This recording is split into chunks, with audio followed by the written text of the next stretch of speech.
gotta make sure you let the other dogs know you run this park. Yo, I know you're a small dog, but you're a big dog today. Big dog.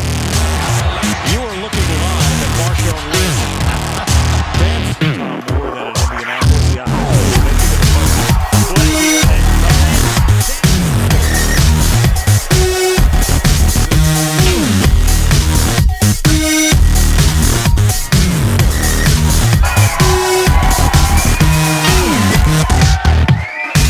Welcome to Kassie Balls Out. I'm your host, Kassie.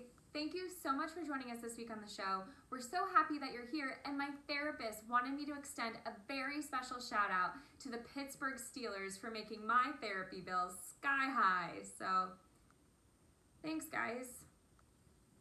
Our first big story of the week is that the Baltimore Ravens and the Cleveland Browns had a very intense game Monday night.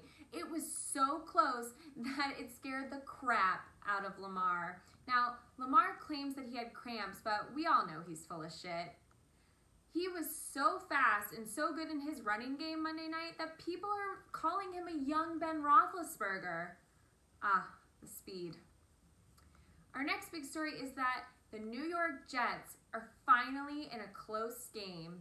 It's the game of who can be the shittiest NFL team with the Jacksonville Jaguars. It is a game trying to get the first pick in the NFL draft, and both teams are so bad, but I personally believe the Jets will come out on top, but the Jaguars do have a long history of sucking, so we'll have to see. The Philadelphia Eagles beat the New Orleans Saints this week. They had a new starting quarterback, Jalen Hurts, and the only thing hurting about that is the people that had Carson Wentz as their starting quarterback in fantasy.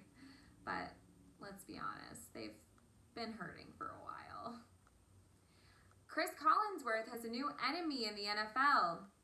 That's right, not only is he my least favorite commentator and he gave his son a job through nepotism, but also a few weeks ago, he made a couple of comments about Pittsburgh Steelers female fans and how he was essentially shocked that they had smart comments and questions about football.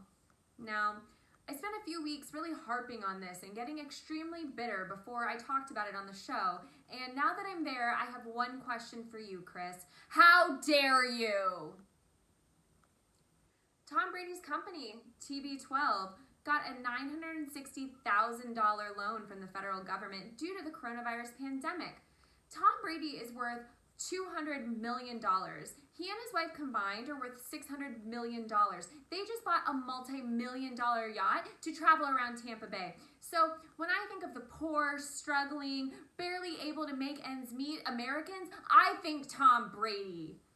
So good job, federal government. You really did your job well, and you know, the system works.